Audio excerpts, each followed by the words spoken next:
Hello, everybody. What's going on? Brian Engelman here. This is another episode of a show that we call Agree to Disagree. I'm just kidding. It's the Unhappy Hour.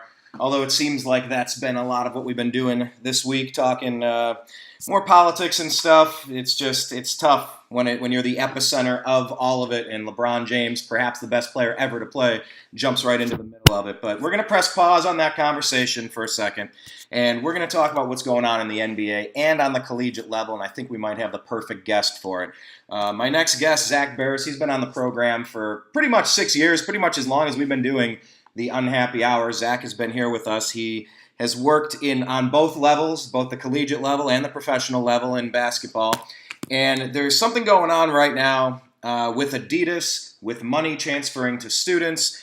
And honestly, I could see this being the next thing where players take a knee and decide, we're not going to play until we get paid. I could see this going several different ways, but where we're going to start is with Zak Baris. Zak, welcome back to the program, man. This Adidas thing, it's breaking. We're all asking a lot of questions trying to figure out exactly what this is about. What do we know for sure, and what do we still need to figure out? We know that, this is, again, Brian, this is with almost every program. As we get deeper into the FBI probe, you're going to figure out way more coaches were involved, as well as way more schools. This is not something new. I was in college in 2006 to 2010, and this is something that was on my radar back in that day. I have friends that I've told this to. I have friends that I've discussed this with. This is not something that's new. I went to Arizona. Arizona is one of the schools, implicated in this scandal. Here's what I know. This has always been something with agents giving money to coaches, or shoe companies giving money to coaches to steer them to an agent. This is not something new. There's always been tons of cash in the business. One of the reasons why I hate AAU basketball is because of the corruption involved. The thing is just one giant scandal. AAU is a giant joke, and it stems from all these players playing AAU ball, getting involved with assistant coaches at the universities, having the shoe companies like Nike, Adidas, Under Armour, any of the major shoe companies involved are all part of this. It's not just Adidas. You're going to find out that it's other schools too. Some other companies just might be cleaner off the books. You never know, or might have a third-party agency representing them. There is so much corruption with these student athletes. And it's not even the kid's fault. You can't sit there and blame a 16, 17, 18-year-old kid for this. This is squarely on the coaches and the shoe companies involved. Again, the kids, and even the kids' parents. Because the kids' parents know about the money. These kids are choosing certain schools because of the money, and they're choosing certain agents. Look at Andy Miller, the agent right now, who was Kevin Garnett's agent. Very familiar with him. His office was raided, his computers were taken yesterday. This is a scandal that, like I can tell you, this is not just the shoe companies, it's car companies. This is, I witnessed when I was in Arizona, I will not mention certain players because I don't want to have trouble. However, from what I saw kids that were living way beyond their means as college freshmen driving $50,000 and $60,000 cars. That I know didn't grow up with that kind of money. Well, didn't Maurice Claret and Jim Tressel get involved in that too? Yes, I believe so. This is something that stems to. The corruption level is going to be so large in this case. I think when it expands, that again, we're going to see something major that we've never seen in the likes before.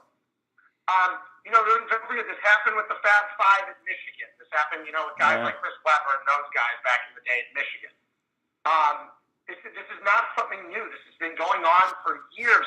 The fact that Rick Pitino is at the center of this does not surprise anyone.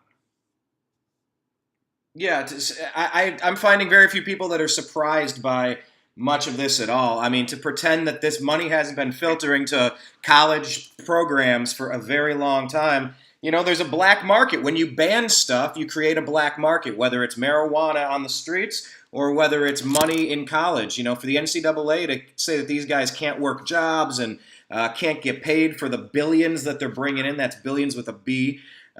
It's so disingenuous and so stupid to think if I ban this, it's not going to happen. It's like teaching abstinence only in school. It's not going to do any good. It's unfair. Exactly. It's unfair to these athletes that they have to, that they're sitting there promoting, that the companies like ESPN are even allowed to show them on TV and advertise certain things. Why is it fair to them? They're promoting their school. They're making no money off of it. Right. And, these kids are winding up, especially the football players. Don't forget, very few of these kids actually make the NFL. Even a guy like Tim Tebow, who won the Heisman Trophy, was in the NFL for was really in the NFL for one full season, and that was it. You look at these guys, and you say to yourself, okay, well, they're clearly being exploited. And if I'm a student athlete, if I'm the same way, going, why make money? Oh, hold on, Zach. I'm losing you. You were talking about if you were the student athlete. Yeah.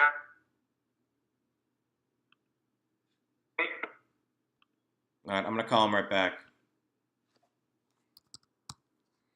I always find it interesting when certain calls drop based on what we're discussing. Hey, Brian. Can you hear me? Yeah, I can hear you perfect now. You were saying if you're the student athlete. Brian, if we get disconnected again, I'm going to have you call me via Skype. Okay, yeah. You were saying if you're the student athlete. If I'm the student athlete, Brian, if you and I were put in the same position as, let's say we're going to call a player, and I've got a coach that comes up to me and goes, listen, $7,000. Choose Art Felon as your agent, or choose Andy Miller, choose whoever. I'm not saying Art is, let's say Rob Palenka, any agent. I'm not throwing any agent under the bus here in particular. But I go, okay, well, you're going to give me $30,000 on the spot in cash? Yeah, just don't deposit in a bank account. Don't do anything. Just pick this guy as your agent. Pick Rob Palenka. We'll get Rob because he's the GM of the Lakers now. And he's no longer an agent. So let's just say, or even Bob Myers is an agent, the GM of the Warriors. I want you to choose one of these two guys. Okay, no questions asked. I'm going to choose one of those guys. I'm going to be loyal to my assistant coach. That was good to me at school, and I'm going to choose one of those guys because of it. That's just how it works. If you're throwing money, then, you do it. Yeah, of course. And that's just how it works. It's human nature, and it's going to be interesting to see how far this is going to go. To say that Louisville is in any way worse than the other schools, it just kind of seems like this is something everybody's been doing. If I see Alabama football implicated, would I be surprised? No, not at all. I wouldn't be surprised by any of this. I mean, is this going to go up to the NBA level, do you think, with the agents and all the different relationships that teams have? Do you think this is going to end up blowing up in the NBA's face? I don't think this affects the NBA at all. Let me ask you about this level on the NBA. Effect on the NBA. All right, if you don't think so, let me rephrase the question. It does have effect on the NBA because of the agents involved. So it does. It does have an effect on the NBA. It will not have an effect on the teams per se, but it will have effect on the agents involved. Okay, well, let me ask it in a different way then. We can talk more about the agents in a second, but to rephrase the question a little bit, because the NBA is mandating that players no longer can jump from high school to college and they're being forced into a year of indentured servitude where everybody can make money off of them except for themselves, could this then reach the collective bargaining agreement process that worked that deal that keeps people like LeBron James from coming right out of high school now? Yeah, you might see that again. You might see something like that again in the next CBA. Is it fair to these kids that they have to go to play 1 year of school? Is it fair to is it fair? No. If you're good enough to play in the NBA or you feel that you're good enough to play in the NBA and you get drafted, then fine. You should be able to go. Here's the thing. The reason why they wanted to do it was because it made it a lot easier for teams to go and scout players. It made it a lot easier for a guy like me to go, okay, I don't have to go watch David Smith play high school basketball against a bunch of kids that are clearly not as talented as him or even in the same bucket. And now it's like, so I don't have to sit there and pay, have extensive travel, for a boss like Kwame Brown, who wound up, having a very serviceable career, but not number one overall pick. And I think it would have been realized had he gone to college for a year that he wasn't as good as he, thought he was, or helped him develop his talents maybe a little bit further. But it's just, they should have the choice at that point. If you're going to exploit these kids, and it's the same with college football too. However, I don't want to see any high school football player jump right to the NFL. They get killed. Yeah, maybe. I mean, that was Maurice Claret's but something argument. Yeah, something has to be done though, in order to change what's going on right now. Should kids be allowed, to work? However, but that's the thing is where the universities are just paying people through boosters. It's tough. Yeah, and we're going to find a lot more of this story. You're going to find more dots getting connected on it in the days to come. It sure seems like they put their due diligence in.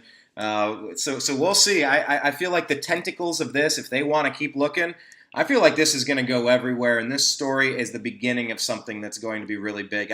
I definitely envision the pay-to-play and the forcing kids, because remember, Maurice Claret came up with LeBron James, and he watched LeBron go right from St. Vincent St. Mary into the NBA, and Maurice wanted to do the same. He wanted to do one and done instead of two and done, and he had the big court battles. I mean, that was a really close case to a lot of us Cleveland sports fans.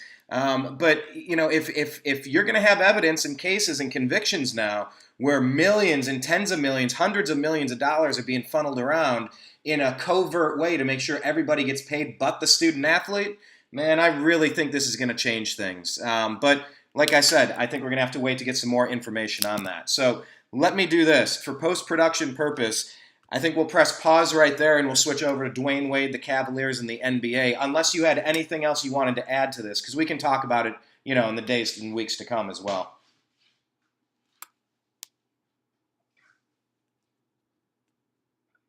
So, I mean, to be honest with you, it's just a matter of, again, there's going to be way more information spilling out about this in the next couple of days. Trust me, from stuff I've heard. You're going to be hearing way more stuff about this in the coming weeks, coming days. That'll be out soon. It'll be out sooner than later. You're looking at programs that are going to be, subject to really, really stiff penalties. And a program like Louisville that was already under scrutiny for corruption should get the death penalty. Read Pat Forty's article on Yahoo about it. I'm not the biggest Pat Forty fan, but again, Louisville probably deserves a death penalty in this case, just based on their previous corruption and what's going on there. They probably don't deserve to be having college basketball going on. All right. Hey, Zach, hold on for once. And take a look at their athletic director as well. Okay, pause right there for a second, Zach.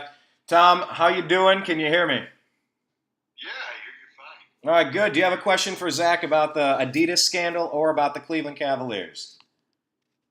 I just wonder what he thinks about Dwayne Wade. Okay, I'll tell you what. Then let's drop this call over here, and then I'll get into Zach with that in just a second. Coolio? Sounds good. All right.